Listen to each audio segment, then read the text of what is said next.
ഇന്ന് പലരും വാഹനങ്ങളിലേക്ക് ഇൻഷുറൻസ് അടയ്ക്കുന്നത് പോലീസിനെ പേടിച്ചിട്ടാണ്. കാരണം പോലീസ് പിടിച്ചാൽ ഫൈൻ അടയ്ക്കേണ്ടി വരും എന്ന് കണക്കാക്കുന്നത് പലരും. ഞാൻ ഇതിങ്ങനെ പറയാൻ കാരണം എൻ്റെ ഓഫീസിൽ പലപ്പോഴും ആളുകൾ ഓടി വന്നിട്ട് ഈ ഇൻഷുറൻസ് അടയ്ക്കണം സാറേ എന്ന് പറഞ്ഞിട്ട് വരാറുണ്ട്. ഉടനടി കിട്ടണം എന്നൊക്കെ പറയുന്ന സമയത്ത് ഞാൻ പോളിസി എടുത്ത് നോക്കുന്ന സമയത്ത് അത് 2 വർഷമൊക്കെ ആയിട്ട് മുടങ്ങിയിരുന്ന പോളിസിയാണ്. അപ്പം ഞങ്ങൾ അവരോട് ചോദിക്കും 2 വർഷമായിട്ട് വണ്ടി ഉപയോഗിച്ചിരുന്നില്ലേ? അവരൊരു ഉപയോഗിച്ചിരുന്നു.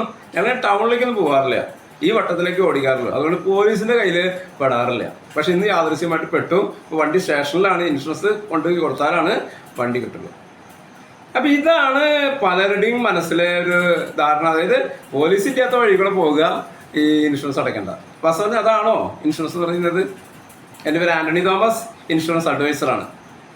എൻ്റെ ഈ ചാനൽ നിങ്ങൾ സബ്സ്ക്രൈബ് ചെയ്തില്ലെങ്കിൽ ഒന്ന് സബ്സ്ക്രൈബ് ചെയ്തുകൊണ്ട് ഇതിന് ഫോളോ ചെയ്യുക. കാരണം ഒരുപാട് ഇൻഷുറൻസ് സംബന്ധമായ വീഡിയോസാണ് ഞാൻ അതിൽ ചെയ്തിരിക്കുന്നത്. എല്ലാം തന്നെ നിങ്ങൾക്ക് യൂസ്ഫുൾ ആണ്. അപ്പോൾ സബ്സ്ക്രൈബ് ചെയ്ത് കഴിഞ്ഞാൽ നിങ്ങൾക്ക് ആ വീഡിയോസ് എല്ലാം നിങ്ങൾക്ക് കാണാൻ സാധിക്കും. നമുക്ക് വീഡിയോയിലേക്ക് തന്നെ വരാം. വാസ്തവം പറഞ്ഞാൽ ഒരു വാഹനത്തിന് ഇൻഷുറൻസ് അടയ്ക്കുന്നത് പോലീസിനെ പേടിക്കാൻ വേണ്ടിയിട്ടല്ല, പോലീസിന് രക്ഷപ്പെടാൻ വേണ്ടിയിട്ടല്ല. ഈ വാഹനം ഒരു വ്യക്തിയെ അല്ലെങ്കിൽ ഒരാളുടെ പ്രോപ്പർട്ടിയോ ഈ വാഹനം മുഖേന അപകടം സംഭവിച്ചാൽ അവർക്ക് നഷ്ടം വന്നു കഴിഞ്ഞാൽ ആ നഷ്ടം നികത്താൻ വേണ്ടിയിട്ടാണ് ഇൻഷുറൻസ് പറയുന്നത്. അപ്പൊ ഈ വാഹനം ഇടിക്കുന്ന ഒരാള് അയാളുടെ അവസ്ഥ വെച്ചിട്ടാണ് പൈസ വരുന്നത്, നഷ്ടപരിഹാരം വരുന്നത്.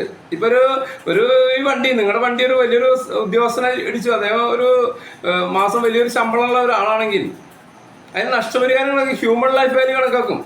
അയാൾ 60 പൈസ ഒരു ജോലി ചെയ്യുകയാണെങ്കിൽ അയാൾക്ക് എത്ര ശമ്പളം കിട്ടും? അത് കൂട്ടും.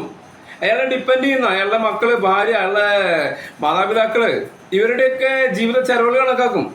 ഇതെല്ലാം കണക്കാക്കിയിട്ടാണ് ഒരു ഹ്യൂമൻ ലൈഫ് വാല്യൂ കണക്കാക്കുക. ഒരുപക്ഷെ 60 ലക്ഷം 70 ലക്ഷം 1 കോടിയൊക്കെ വരാം. ഇൻഷുറൻസ് ഇല്ലാതെങ്കിൽ ഈ പൈസ മുഴുവൻ നിങ്ങൾ കൊടുക്കേണ്ടി വരും.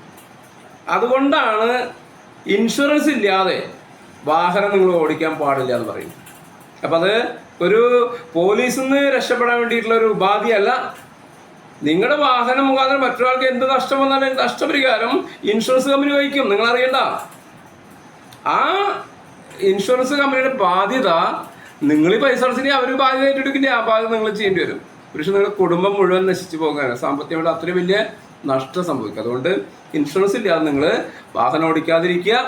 അപ്പോൾ ഈ വീഡിയോ നിങ്ങൾക്ക് ഇഷ്ടപ്പെട്ടുവെങ്കിൽ നിങ്ങൾ മറ്റുള്ളവർക്ക് ഷെയർ ചെയ്യുക, ലൈക്ക് ചെയ്യുക, എൻ്റെ ചാനൽ സബ്സ്ക്രൈബ് ചെയ്തുകൊണ്ട് സപ്പോർട്ട് ചെയ്യുക. ഞാൻ LIC ഏജൻ്റാണ്, ഹെൽത്ത് ഇൻഷുറൻസ് ഏജൻ്റാണ്. നിങ്ങൾക്ക് LIC പോളിസികളോ ഹെൽത്ത് ഇൻഷുറൻസ് പോളിസികളോ ഒക്കെ ആവശ്യമുണ്ടെങ്കിൽ, അതോടൊപ്പം തന്നെ ഇതിനെക്കുറിച്ച് എന്തെങ്കിലും സംശയങ്ങളുണ്ടെങ്കിൽ എൻ്റെ വാട്സപ്പ് നമ്പർ ഇതിൽ താഴെ കൊടുക്കുന്നുണ്ട്. അല്ലെങ്കിൽ നിങ്ങളൊരു വോയിസ് ഇട്ടാൽ മതി. വോയിസ് ഇടുമ്പോൾ നിങ്ങളുടെ പേര്, നിങ്ങളുടെ മൊബൈൽ നമ്പർ, നിങ്ങളുടെ ഡേറ്റ് ഓഫ് ബർത്ത്, ഇത്രയും കാര്യങ്ങൾ വെച്ചുകൊണ്ട് നിങ്ങൾ വാട്സപ്പ് ചെയ്യുക.